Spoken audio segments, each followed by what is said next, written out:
Olá, estamos aqui com mais um episódio do LicitaCast, o podcast de contratações públicas da Comissão de Licitações e Contratos da OAB Santa Catarina. Hoje vamos receber aqui dois convidados especiais para tratar sobre um tema super atual, que é a inteligência artificial nas contratações públicas. Recebemos hoje aqui o Dr. Eduardo Schiffler e o Dr. Leonardo Ulisses Moraes. Eu vou apresentá-los brevemente, né? Eles têm um currículo muito grande, mas vou tentar resumir para a gente ir direto ao nosso assunto, bater nosso papo aqui, né? O doutor Eduardo, ele é mestre pela Universidade de Brasília, UNB, bacharel em Direito pela Universidade Federal de Santa Catarina, UFSC, professor de cursos de especialização em licitações e contratos administrativos, é membro aqui da nossa Comissão de Licitações e Contratos da OAB, é autor do livro Contratações Públicas e Inteligência Artificial e Processo Administrativo Eletrônico. O doutor Leonardo Ulisses de Moraes, ele é advogado, especialista em Direito Público e Licitações e Contratos, mestrando em Administração Pública, tem mais de 10 anos de experiência na área de contratações públicas, é assessor de planejamento e contratações da Alesc e membro também aqui da nossa Comissão de Licitações e professor de cursos de especializações da área. Eduardo, gostaria de começar uma forma mais abrangente, assim. De que forma que vocês veem a inteligência artificial dentro das contratações públicas? De que forma que vocês veem que a IA chegou? Ela é atual? Ela já vinha sido falada anteriormente? É só agora? Como isso começou? Boa tarde, Ricardo. Boa tarde, Leonardo. É um prazer estar aqui nesse episódio do LicitaCast. Bom, a IA nas contratações públicas ela não é um tema recente, mas principalmente depois do surgimento do ChatGPT, ela passou a ficar na boca dos advogados, dos servidores públicos, né? Porque o ChatGPT, principalmente o ChatGPT, né, a OpenAI que lançou essa ferramenta, ela difundiu o uso e facilitou o acesso a essa tecnologia. Mas a IA ela já era um tema recorrente, principalmente a partir ali de 2014, 2015, acompanhando a eletronização dos processos administrativos, e que naturalmente então a gente tem cada vez mais a pesquisa e a implementação de ferramentas de automação, né, e de inteligência artificial. Então, a título de exemplo, a gente tem a Controladoria Geral da União, a Receita Federal, o Tribunal de Contas da União, que já vem há muito tempo antes mesmo do ChatGPT, do Gemini, do LM Notebook, do Grok, etc. Essas ferramentas mais públicas já vinham utilizando inteligência artificial para auxiliar na fiscalização dos gastos públicos e, particularmente no caso do Tribunal de Contas da União, já existia uma série de robôs desenvolvidos pelo próprio Tribunal de Contas para analisar editais, analisar empenhos, fazer cruzamento de dados, etc. Então, é um tema novo, mas não é um tema inédito, né? A gente vem tendo cada vez mais novidades, mas o tema IA e contratação pública não é algo de agora. E assim, o que mudou com a Lei 14.133, que ela não só tornou o planejamento obrigatório, como ele também estratégico. E onde que a IA entra nesse momento do planejamento das licitações? A nova lei de licitações, né, a Lei 14.133 de 2021, ela inovou, de certa forma, no texto legal, porque ela positivou, lá no artigo 18, basicamente um manual de contratações públicas, um manual de planejamento de contratações públicas, né? Então, no artigo 18 tem lá uma lista de etapas do planejamento da contratação, e o parágrafo 1º regulamenta bem ali o estudo técnico preliminar, que é uma grande novidade da nova lei de licitações, porque generalizou o seu uso, né? Antes a gente tinha uma realidade de usos de ETPs, né, estudo técnico preliminar, no governo federal, por exemplo, alguns governos estaduais, estatais, mas agora todo e qualquer ente precisa elaborar esse documento. E o planejamento é o coração, né, Leonardo, das contratações públicas. Você, ao elaborar um planejamento adequado nas contratações públicas, você mitiga o risco de haver problemas, não só na licitação, mas principalmente na execução do contrato. Então, a origem dos problemas na execução contratual muitas vezes decorre de problemas no planejamento da licitação. Por isso que a nova lei tem, né, o planejamento como algo estratégico. Até para colaborar com o Eduardo, primeiramente, boa tarde, Ricardo, boa tarde, Eduardo. Agradecer à OAB e à Comissão de Licitações e Contratos pelo espaço. Para pegar um gancho já do que o Eduardo falou, talvez, sob meu ponto de vista, se a gente pudesse resumir a nova lei de licitações em uma palavra, seria planejamento. Justamente, a gente tem aí duas grandes novidades sob o ponto de vista do planejamento. O primeiro, novidades para o resto das unidades da federação, né? Eram ferramentas que já eram utilizadas pela União.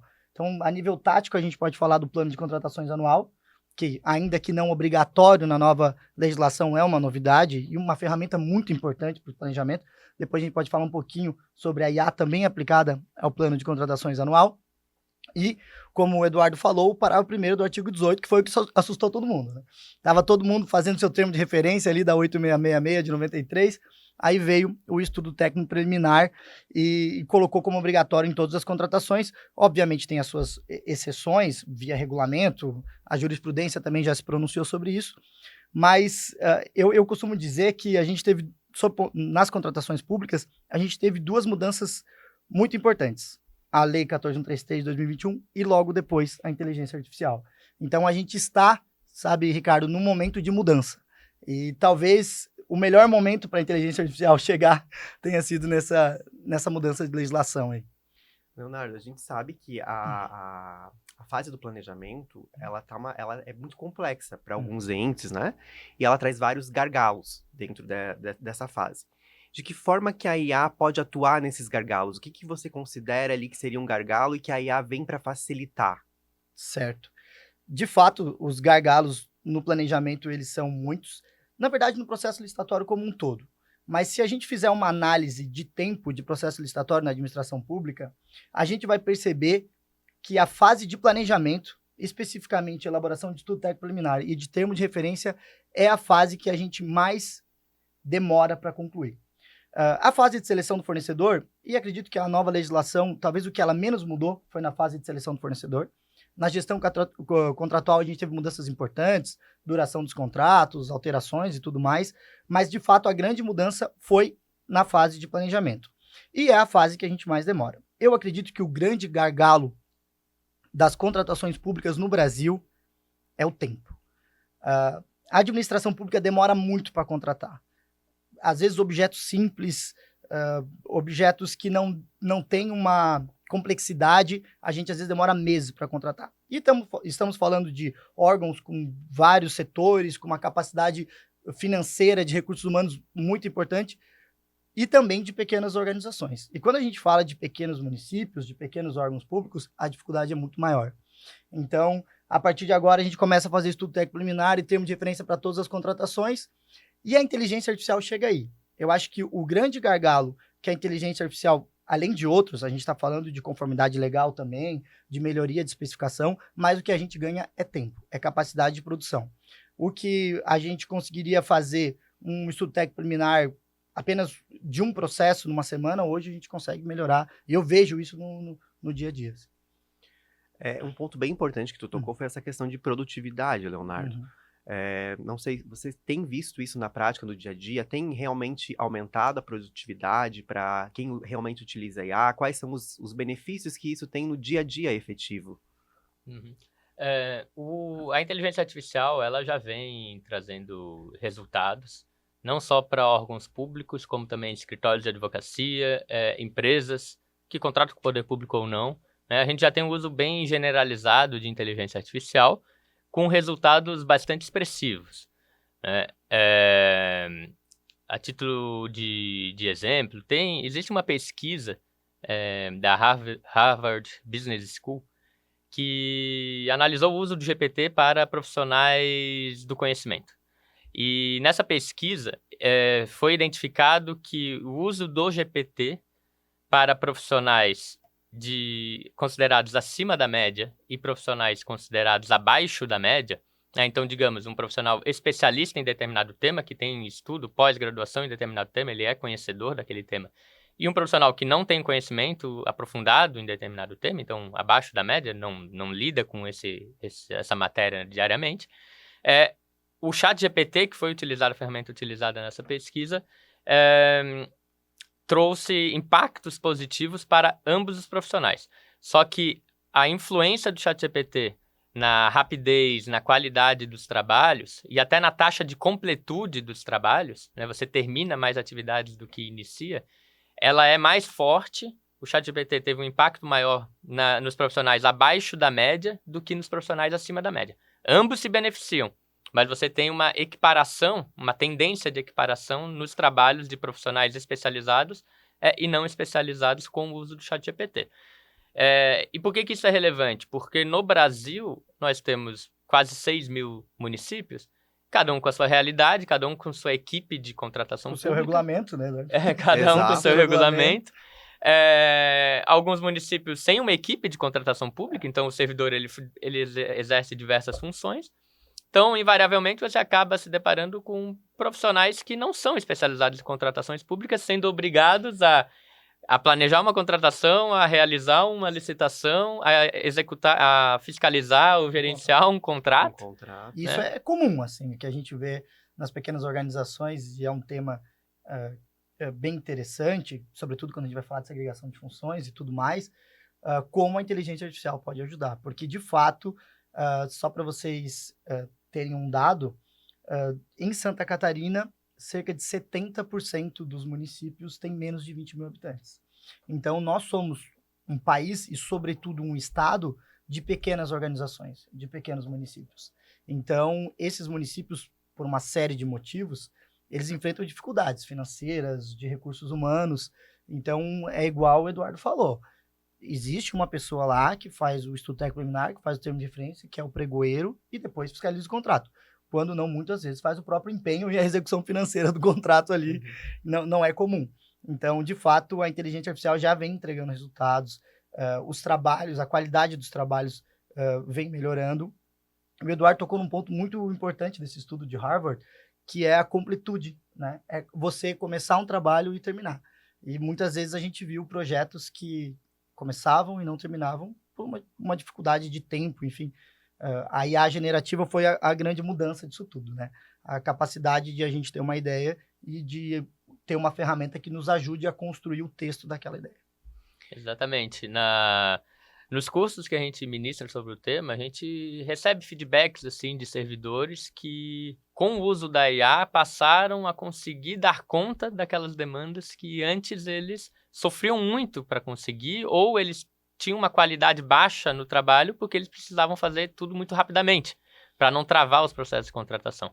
Então, a IA, da forma que está disponível hoje, sejam ferramentas pagas, sejam ferramentas gratuitas, ela já traz um resultado expressivo na elaboração de documentos, na organização e análise de documentos, análise de recursos, minutas de decisões, minutas de pareceres, isso tudo vem trazendo muita produtividade para servidores públicos, com um impacto muito grande naquelas equipes que não possuem um número de pessoal suficiente para a demanda que precisa realizar.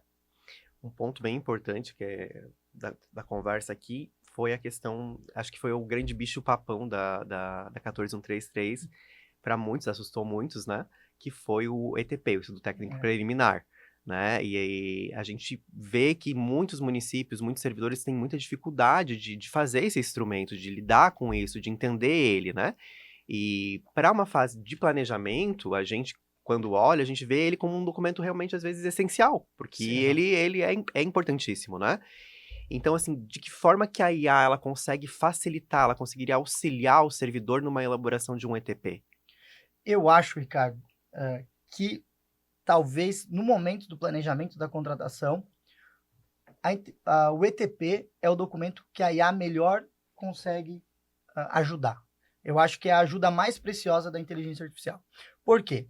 Porque tu utilizou uma expressão bem importante, que é entender o estudo técnico preliminar. O estudo técnico preliminar, ele tem basicamente duas funções. A gente justificar a necessidade pública e analisar a viabilidade e as alternativas daquela contratação. Então, ele não é mais apenas um documento no processo licitatório. ele é, de fato, um documento onde a administração pública vai colocar a sua análise sobre aquele projeto. Então, ele é esse documento em que é necessário a gente justificar, que é necessário a gente escrever, colocar os motivos de fato e motivos de direito que nos levaram a tomar aquela decisão. Antes, a gente tinha o termo de referência. Então, eu colocava lá, termo de referência, locação de 30 veículos para atender às necessidades do município tal. Por que a gente é 30 veículos, né? Por que não 28? Por que a gente está alocando e não está comprando? Então, se tu entender que o estudo técnico preliminar, ele te ajuda a tomar a decisão e de fato, ele é uma ferramenta muito importante para o servidor público também, porque ele vai estar lá registrado nos autos do processo administrativo por que ele optou por aquilo, e principalmente para o gestor, e aonde que a IA entra. Porque a IA, sobretudo, aqui a gente está falando da inteligência artificial generativa, ela nos ajuda a, primeiro, a elaborar melhor as nossas justificativas. Então, a gente tem ali um fato, uma coisa que de fato aconteceu, olha, precisa da locomoção desses servidores aqui. E se você fizer um prompt e explicar, e tem várias técnicas hoje para que isso saia com uma qualidade, se você contextualizar, se você pedir para a IA fazer em partes aquele negócio, olha, agora a gente vai descrever a necessidade, aconteceu isso, isso e isso. A gente precisa transportar esses servidores, e colocar outros motivos, o contrato tal venceu, já vinha sendo dessa forma, enfim, fazer uma série de... O prompt muito bem feito. Isso é muito importante a gente falar também, né, Eduardo? Da ideia de quem vai dar o comando. O resultado que a gente tem no ETP, da minha prática, pelo que eu ando vendo, ele é precioso. É um resultado muito bom. Claro, no termo de referência também, em toda a fase de planejamento. Mas eu vejo que no ETP, por ele ter essa característica de um documento onde a gente precisa justificar, a gente precisa escrever, contextualizar, ele é muito mais assertivo do que o termo de referência. O termo de referência a gente vai falar, é uma redação muito mais contratual, objetiva, ou ao menos deveria ser, mais objetiva. A gente está falando de especificidades do objeto, a especificação, prazos. Então, ali requer, sob o meu ponto de vista, uma ação humana mais importante do que propriamente no estudo técnico preliminar. Não sei o que o Eduardo acha sobre o tema. Não, eu concordo. O planejamento na nova lei de licitações, ela traz uma série de documentos, tendo o ETP como principal, né? Que são documentos moduláveis, são documentos que você tem diversos tópicos, você precisa atender a todos, e se não atender a eles, ainda que não sejam obrigatórios, precisa justificar, o que na prática torna todos obrigatórios. Né? Então você precisa ter um controle na redação desses documentos, porque o ETP eu gosto de ver ele como um documento vivo. Ele é um documento que ele existe e você vai elaborando ele, né, ao longo do seu planejamento. Né? E ele tem início, meio e fim. E com o uso da IA, a gente consegue acelerar muito esse processo. Né? Porque a IA, ela é muito eficiente, ela evita contradições, ela auxilia no cumprimento de todos os requisitos da legislação. Então, ela traz segurança jurídica para o servidor que está elaborando, porque ele vai ter uma segurança muito maior de que não vai faltar determinado elemento necessário no planejamento, que deveria constar do ETP. Não vai faltar justificativa se faltar tal tópico do ETP. Consequentemente, traz segurança jurídica para o licitante, que vai participar de uma licitação ou vai ser contratado numa contratação direta decorrente de uma contratação planejada com IA. Então, já tem um filtro de qualidade, né, automatizado, nunca deixando de lado o servidor, porque o servidor ele é o responsável pelo documento que assina, independentemente de como ele foi produzido. E, no final, traz uma segurança para quem vai executar o contrato, para a empresa que vai executar, para o fiscal do contrato, que vai ter um documento de planejamento, vai ter edital, termo de referência, que não são contraditórios entre si, o que pode gerar muitos problemas. E do gestor do contrato, né, que é o responsável por aplicar as penalidades, ele também vai ter uma segurança muito maior, inclusive nos casos em que ele precisa aplicar a penalidade. E aí a gente começa a ter o efeito uma reação em cadeia. Você começa a ter planejamento sólido, com auxílio de IA. Licitação decorrente de um planejamento auxiliado com IA. A própria licitação pode ter o auxílio de IA. Execução do contrato, também com auxílio de IA, mas decorrente de outras etapas prévias, né, que teve auxílio de IA. No final, você tem uma execução do contrato com muito mais segurança. E se eventualmente chegar uma discussão no Tribunal de Contas, no Poder Judiciário, você passa a ter uma discussão muito mais objetiva, com muito mais segurança. E isso facilita até o trabalho do Poder Judiciário. Né? Então, veja que o efeito do uso de IA lá no início Se reverbera, né? Se reverbera, traz uma série de consequências positivas para a segurança jurídica, que é o que a gente mais precisa hoje na contratação pública. Segurança jurídica para superar as burocracias que são necessárias, mas que não podem servir, obviamente, de obstáculos para o que a gente precisa efetivamente atender, que é o interesse público, que é a finalidade maior das contratações públicas. O que eu costumo falar até, Ricardo, que o Eduardo tocou num ponto importante, que é a contradição. Então, não são raras, às vezes, que a gente vê um termo de referência que diz uma coisa, um edital que diz outra, e uma minuta de contrato que diz uma terceira coisa. Então, uma função muito importante da IA, digamos que você é um servidor público old school. Não, eu não vou usar a inteligência artificial, eu vou aqui, eu faço isso há não sei quantos anos, eu vou escrever o meu edital aqui, o meu termo de referência do meu jeito. Peça para a inteligência artificial revisar o teu documento no final do processo. Mantenha a tua redação do jeito que tu entender. Peça para revisar gramática, coesão, coerência, analisar contradições, porque essa é uma função muito importante da inteligência artificial, para a gente evitar processos simples que acabam se complicando, porque fica ruim para o licitante, que às vezes não sabe o que cotar na hora de fazer uma proposta, o pregoeiro, muitas vezes, por exemplo, numa cláusula de qualificação econômico-financeira do contrato, não sabe exatamente o que o planejamento quis pedir, e o licitante não sabe o que entregar, e muitas das vezes, lá na execução do contrato, a gente vai ter uma série de problemas, né? Contradição, falando sobre sanção contratual, por exemplo.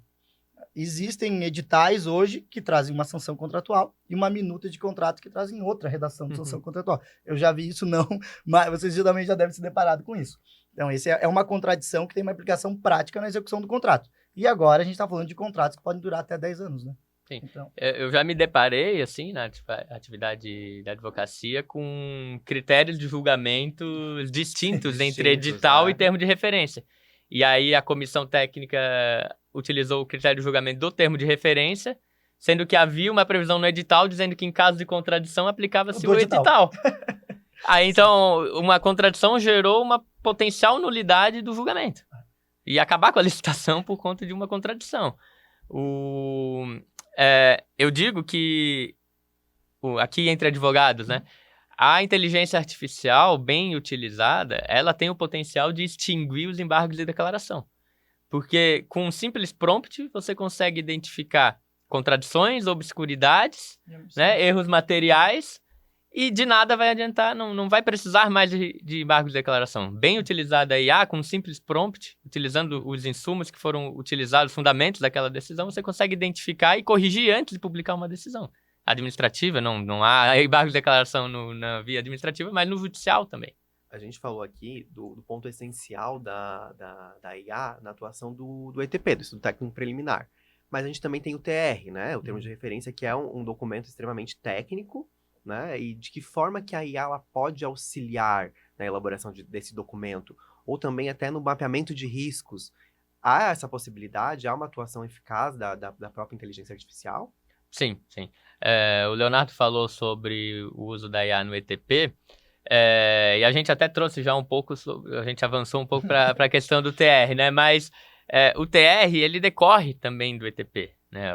O ETP é a premissa, né, do planejamento que vai gerar os outros documentos, como o TR, mapeamento de riscos, o próprio edital, né? O próprio edital, a minuta de contrato. O TR, ele tem uma redação mais objetiva, né, com as características do objeto, os requisitos, e uma questão mais técnica que precisa ser enfrentada pelo servidor. Mas isso não afasta, de nenhuma forma, o uso de IA e o potencial que a IA traz de benefícios para a redação desse documento. Para evitar contradições com o próprio ETP, né, porque o ETP, obviamente, ele não dá a palavra final de toda a contratação, porque ele é um documento de planejamento. Exato. Mas é extremamente indesejável que o ETP seja contraditório ao próprio termo de referência. Então, o termo de referência, ele pode ser a gente pode ter o apoio da ferramenta de inteligência artificial para a redação dele, né? A própria redação, questões técnicas, a IA hoje tem um potencial, uma força muito grande em redações técnicas, para evitar contradições, para já servir de insumo também para a minuta de contratos, né? Para não ter... O principal é evitar contradições e trazer rapidez e qualidade na redação desses documentos, para atender tudo aquilo que a legislação exige de cada um desses documentos. Sobretudo, Eduardo, nas IAs aplicadas, né? A gente está falando aqui, né, Ricardo, da inteligência artificial de modo geral, mas hoje já tem uma série de ferramentas, de softwares no mercado que fazem com que seja muito mais assertiva a redação do termo de referência de todos os documentos, mas precisamente ali do termo de referência. Isso. E o mapeamento de riscos, porque como eu imagino que funciona um mapeamento de riscos, ou que deveria acontecer no dia a dia, especialmente naquelas contratações mais estratégicas, né, que não são padrão. Um grupo de servidores se reúne, cada um com a sua habilidade, cada um com as suas atividades no dia a dia, aqueles mais especializados em planejamento, os outros em licitação, os outros em execução de contratos, fiscalização e gestão de contratos. Eles se reúnem e ficam fazendo um brainstorming sobre o que pode dar errado no planejamento da contratação, na licitação e na execução do contrato. Isso é uma atividade, para um mapeamento realmente ser efetivo, ele precisa ser extremamente amplo e bem detalhado, né, com o grau de probabilidade daquele erro ocorrer, quais são as medidas de mitigação, se ocorrer aquele fenômeno, como mitigar, qual é o grau de impacto, né, quem é o responsável por isso. E a IA hoje, eu não sei se já fizeram o teste, mas ela é extremamente criativa nisso. Com um simples prompt, até mesmo nas IAs não vocacionadas, as IAs mais gerais, com um simples prompt você consegue elaborar uma tabela, uma planilha extremamente ampla, criativa e bem assertiva. A própria IA, ela tem hoje um senso comum, que é o que a gente precisa no mapeamento de risco, né? Para identificar que aquele risco, na verdade, o impacto no final não é muito grande. Isso precisa ser claro, né? Porque se tudo é prioridade ou se nada é prioridade, se tudo é prioridade, nada é prioridade, né? Num mapeamento de risco. Então precisa ter um bom senso sobre essas circunstâncias que a IA hoje desempenha muito bem. Exatamente. A IA generativa, ela é uma conta matemática, né? É uma conta de probabilidade. Então, quando a gente está falando de mapeamento de riscos, é basicamente a probabilidade, selecionar um risco e a probabilidade daquilo acontecer. Então, de fato, para o mapeamento de risco exclusivamente, a IA é uma ferramenta muito poderosa, porque a chance de ela acertar na probabilidade de sugerir que aquele risco pode acontecer é muito grande, porque, enfim, ela tem a internet toda ali dentro dela. E assim, esse ponto bem importante da IA generativa, né? E a gente sabe que hoje existem vários softwares, IAs soluções mais especializadas. Na visão de vocês, quando que vale a pena procurar uma IA generativa e quando que eu devo procurar uma solução mais especializada de inteligência artificial? Essa é uma boa pergunta, porque hoje a IA generativa disponível ao público, né, como o ChatGPT, o Gemini, o LM Notebook, que é do Google também, são ferramentas extremamente úteis e boas e que já trazem um benefício muito grande para os advogados, para as empresas, para o serviço público, para os servidores. Com essas ferramentas já é possível ter um ganho de eficiência muito grande. Já dá para transformar o dia a dia, a rotina, nas contratações públicas. Já a IA vocacionada, que a gente gosta de falar de assistentes jurídicos virtuais, eles têm algumas diferenças básicas em relação a essas IAs mais genéricas, né? Então, o ChatGPT, como o Leonardo falou, a base de dados dele é a internet. Ele tem dificuldade, de certa forma, em identificar as melhores fontes, de identificar o que é fake news, o que não é fake news. Fundamentação jurídica. Isso, ele acaba alucinando. Às vezes ele traz uma fonte que não é a mais adequada, ou ele traz uma fonte desatualizada, né? Já um assistente jurídico virtual, uma IA vocacionada, né? Essa IA costuma ter um banco de dados atualizado, um banco de dados vocacionado para aquela área. Então, quando a gente toma como exemplo uma IA jurídica, né, como o Licito Guru, que eu faço parte, que é uma IA voltada para contratações públicas, a gente tem um banco de dados sob a curadoria de especialistas que trabalham com contratações públicas há mais de 10 anos, E a gente tem, então, toda a legislação aplicável lá, atualizada. Há uma instrução, obviamente, para a IA daquelas legislações que já estão revogadas ou foram modificadas, mas que não afastam a sua consideração. A gente tem um banco de dados de jurisprudência dos principais tribunais, a exemplo do Tribunal de Contas da União. E no caso do lícito guru, a gente tem a doutrina do professor Joel de Menezes Nibor. Então, a ferramenta, antes de ela responder, ela é obrigada a passar pelo banco de dados dela. Então, essa é uma das principais diferenças para, nesse módulo consultivo de tirar dúvidas sobre determinado assunto jurídico, essa é uma das principais diferenças para as demais IAs, porque a ferramenta ela é obrigada a passar no banco de dados para responder. Isso mitiga muito o grau de alucinação. Então, a gente tem respostas muito mais confiáveis em relação a IAs mais gerais, essas disponibilizadas gratuitamente para o público. Isso é um ponto bem importante, né? Porque eu acho que a maioria das pessoas que às vezes utilizam IA, elas já perceberam essas alucinações, e isso é um risco gigantesco, principalmente para quem atua no setor público, servidor público, com questão de responsabilização. Né? Na visão de vocês, de que forma que os riscos na utilização da inteligência artificial podem ser minimizados dentro do órgão público? Há de haver uma normatização para a utilização dela? De que forma que isso pode dar mais segurança para o próprio servidor na utilização dessa ferramenta de trabalho? Certo, Ricardo. Então, até o momento a gente estava falando só bem da IA, né? Falar um pouquinho dos problemas. Como tudo que é novo, a gente tem todos esses benefícios que a gente trouxe para cá, mas também, como tudo que é novo, a gente está num processo de aprendizagem. Então, existem momentos em que a IA, ela pode sim, quando mal utilizada ou mal treinada, ela pode causar percalços durante o processo licitatório, que é o que a gente está falando aqui.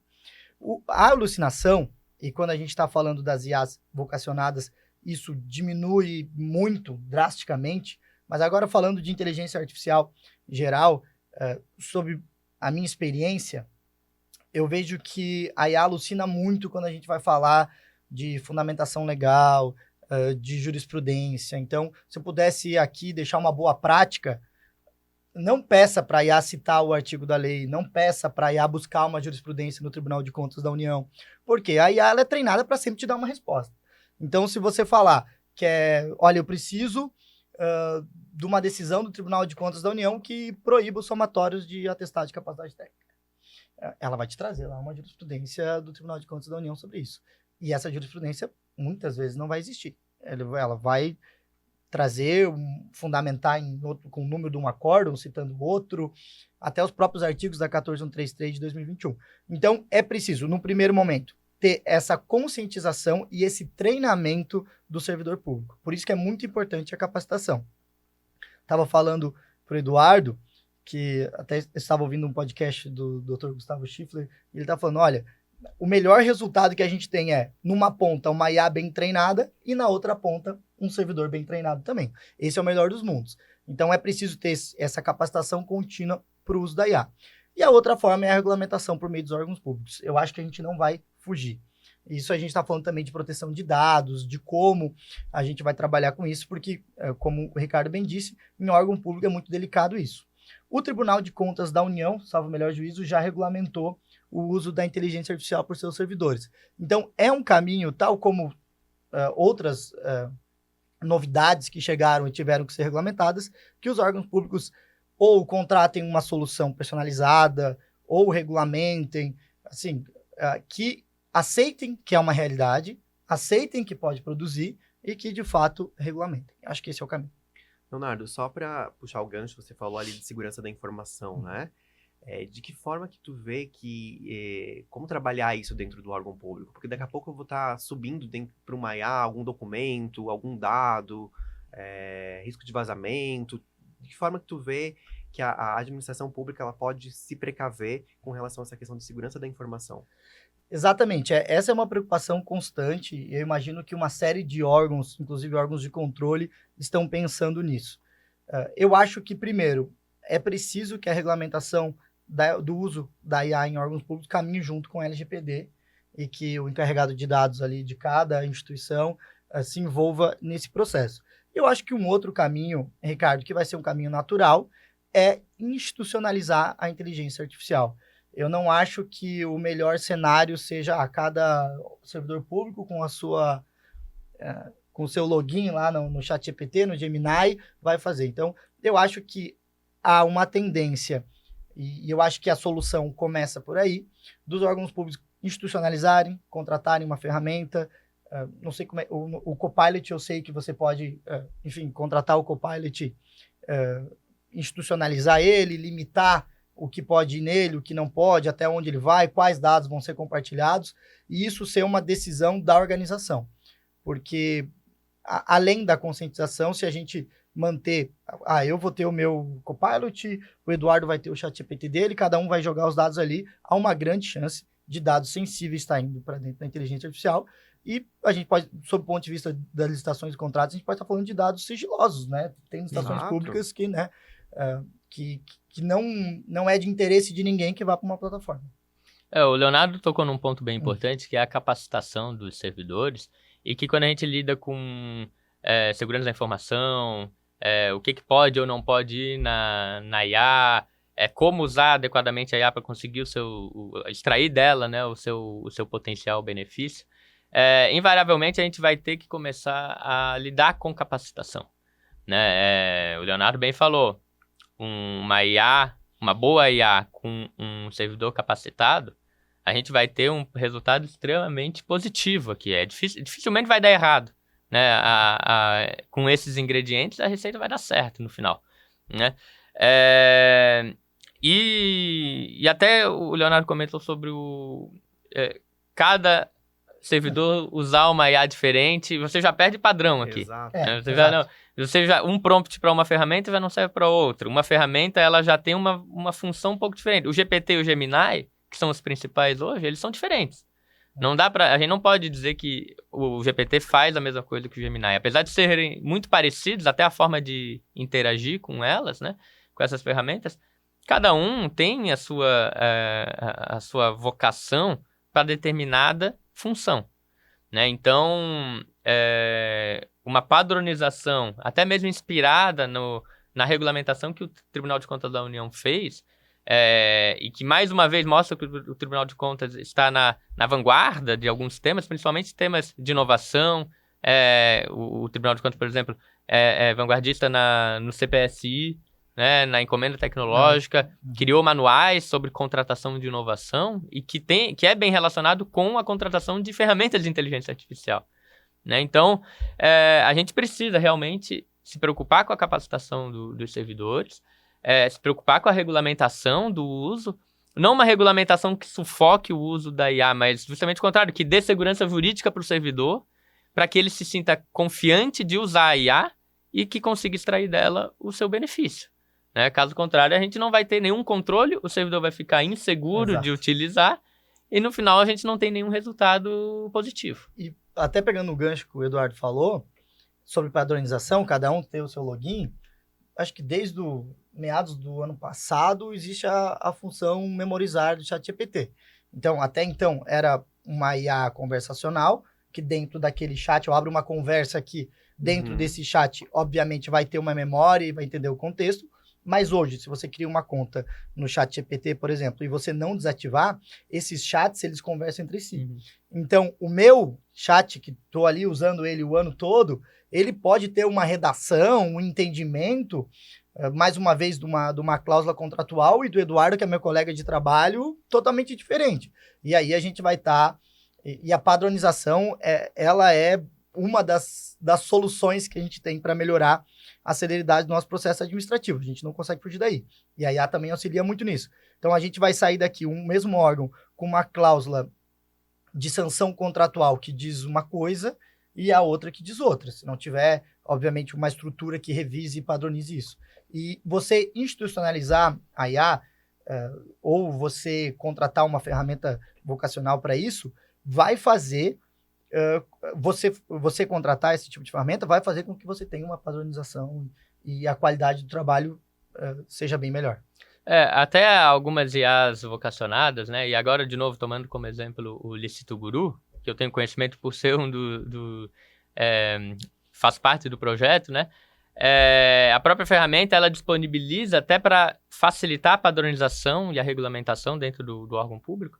Ela disponibiliza diversos logins interligados entre si e que tem um administrador, que é o gestor ali da secretaria, da prefeitura, que tem o controle desses logins, o uso dessa ferramenta, né, para justamente a gente ter um mínimo de controle na utilização, um mínimo de padronização. Então, quando o servidor ele usa o módulo consultivo, né, faz a pergunta para a ferramenta, para tirar a dúvida, ou para redigir um parecer jurídico, ou usa o módulo de elaboração de documentos, que com alguns cliques e respondendo um formulário, você elabora automaticamente termo de referência, estudo técnico preliminar, edital, ata de registro de preços, contrato, minuta de contrato, com essa padronização, facilita muito o controle desse uso, né? E evita que o uso seja um uso inadequado, que cause prejuízos não só para o órgão e para o interesse público, mas também para o próprio servidor. Porque, de novo, o servidor é responsável pelas ferramentas que ele utiliza. Exato. Se ele usa o computador pessoal e o computador pessoal tem vírus, ele é responsável por isso. Se ele usa a ferramenta de inteligência artificial própria, pessoal, não há proibição, se não houver uma regulamentação, mas ele é responsável pelo uso. Não é algo que não possa ser feito e que nem deve ser feito. Porque é uma realidade, né? É uma realidade, a gente não pode ignorar. A IA, ela é hoje, para os profissionais jurídicos, principalmente, o que a calculadora foi para os engenheiros. Exatamente. É uma realidade, a gente não pode ignorar e tentar proibir, porque se proibir, o uso vai ser clandestino. Então a gente precisa ter essa padronização, essa regulamentação, e a gente sempre vai voltar no ciclo da capacitação dos servidores públicos. Exatamente, eu até conversava com o Eduardo em off aqui, e a gente estava falando sobre as boas práticas de uso da inteligência artificial. E tá falando agora sobre o ponto de vista da administração pública, o servidor ele tem que entender, e isso se dá por meio de capacitação, que ele é o responsável por aquele documento. Que ele é aquilo que está exposto ali, a responsabilidade jurídica é dele. Até que venha uma jurisprudência colocando alguma responsabilidade na IA, mas até então acredito que não. Então eu vejo, na internet é muito comum, alguém já deve ter visto. Eu vou te falar um prompt que você vai fazer um estudo técnico preliminar para a contratação de serviço terceirizado em 3 minutos. Aí eu falei, olha, com todo respeito, mas um estudo técnico preliminar feito em 3 minutos, principalmente de contratação de dedicação exclusiva de mão de obra, ele vai estar ruim. Ele vai estar ruim. Eu tenho certeza. E você, essas boas práticas, essa ideia de que você que comanda, a inteligência artificial vai te ajudar, vai te auxiliar, isso se dá por meio da capacitação. Então, mais uma vez, né, a gente sempre volta a falar isso. E outros assuntos também, né, Ricardo? Cada vez que a gente fala de licitação e contrato, a gente fala... Até tinha um professor meu na faculdade que falava assim, não tem saída. A saída é servidor público capacitado, é assim que a gente vai entregar política pública boa, é assim que a gente vai entregar o posto de saúde no tempo correto, que o medicamento vai estar lá, que a escola vai ter merenda, que a escola vai ter ar-condicionado. É só por meio das licitações e contratos que as políticas públicas são concretizadas. E as licitações e contratos são feitas por servidores públicos, que precisam tomar conhecimento de uma série de legislações. Salvo o melhor juízo, não sei se esse dado é atualizado, mas se é atualizado é para mais, um servidor público da União, ele tinha que conhecer mais de 50 legislações. Porque agora que a União regulamenta aos poucos, a nova lei de licitações, deve ter aumentado esse número. Porque é uma série de legislações, é complexo, e agora vem a inteligência artificial, ele tem uma ferramenta ali e falou, agora esse aqui é a minha salvação. É aqui que eu vou jogar. Faça um estudo técnico preliminar. Vou pegar, vou colar. Eu até falo nas oportunidades que eu tenho, na última palestra que eu falei sobre IA, eu falei o seguinte, olha, agora existe uma ferramenta que faz com que você não precise escrever. Mas, se você não quiser ler, daí é complicado. Você já não precisa construir sozinho o texto, mas, assim, ler, revisar é fundamental.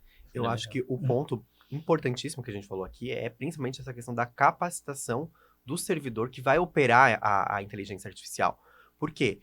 Além de ela vai produzir o documento. De uma forma ou de outra, seja em 3 minutos, um documento que talvez duvidoso, ela vai produzir. Mas o servidor ele tem que estar capacitado para analisar aquela produção, para ler aquele documento e ver, não, isso aqui realmente está alucinando, isso aqui né? Eu não posso simplesmente colocar um servidor de paraquedas, muitas vezes não capacitado. Vou te dar, vou institucionalizar a inteligência artificial, você vai começar a utilizar, mas aquele servidor não vai saber realmente operar, ou não vai saber daqui a pouco entender muitas vezes o que a IA está entregando. Então, acho que o ponto principal realmente é a capacitação do servidor público, a institucionalização da inteligência artificial. Eu acho que isso traz segurança para a administração pública em geral, você ter ela institucionalizada, justamente pelo fato de você evitar que daqui a pouco cada servidor utilize a sua inteligência, o seu programa pessoal, com o seu login pessoal. Então, isso eu acho que vem de encontro à segurança da informação, né? Então, acho que esses são pontos bem importantes. Assim, para a gente já se encaminhar aqui para os nossos finalmente. Eduardo, que mensagem você gostaria de deixar para quem está nos ouvindo, está nos assistindo aqui, sobre a inteligência artificial? Ela veio para ficar? Temos que nos render a ela? Qual é a mensagem que você deixaria para os nossos ouvintes aqui?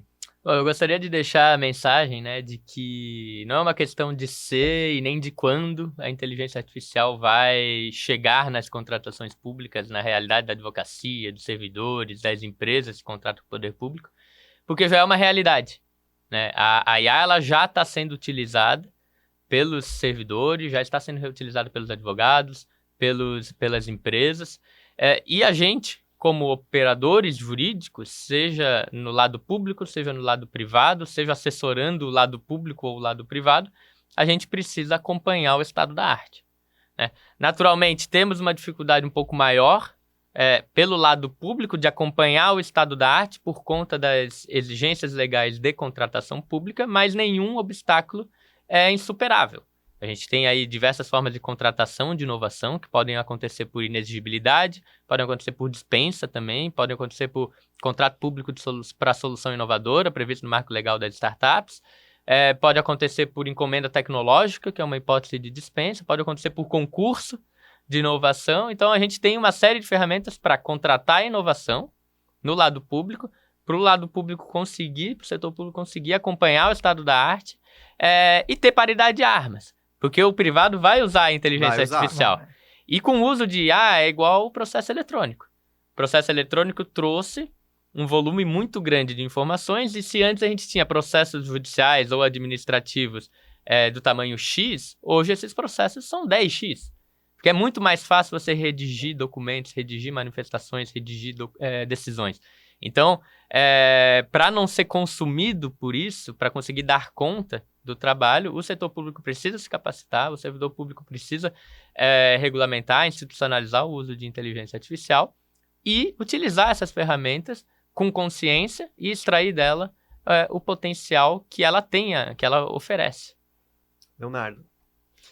Corroboro, obviamente, com a manifestação do Eduardo, e eu acho que, para mim, que milito pela eficiência dos processos de contratação pública e há alguns anos me dedico para buscar soluções para que a gente consiga contratar mais rápido, contratar melhor, mas também contratar com celeridade, eu acredito que a inteligência artificial é uma luz no fim do túnel.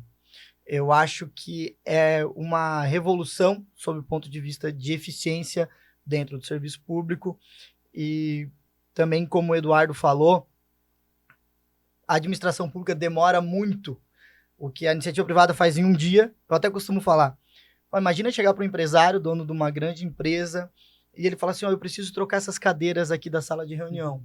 E chegar o assessor dele e fala assim, não, tudo bem, a gente troca mais ou menos uns 4 meses, viu, presidente? 3 meses, a gente consegue trocar essas cadeiras. Eu imagino que no outro dia as cadeiras estão lá, se ele tiver com pressa. A administração pública a gente não consegue fazer isso. Mas eu acho que a gente pode diminuir esses 90 dias, esses 120 dias. E a inteligência artificial, o uso racional e o uso por pessoas capacitadas é, de fato, a luz do fim do túnel para a eficiência das contratações públicas. Muito bem. Gostaria, então, de agradecer a presença aqui dos nossos convidados de hoje, o doutor Leonardo, o doutor Eduardo. Agradecer também a nossa presidente, a doutora Camila, né, que encampou o nosso projeto aqui do podcast, a CAASC pela disponibilização aqui do estúdio, né, e dizer que a gente fica à disposição aí, convidar vocês para continuar nos assistindo os próximos episódios, nos acompanhar nas redes sociais e até a próxima.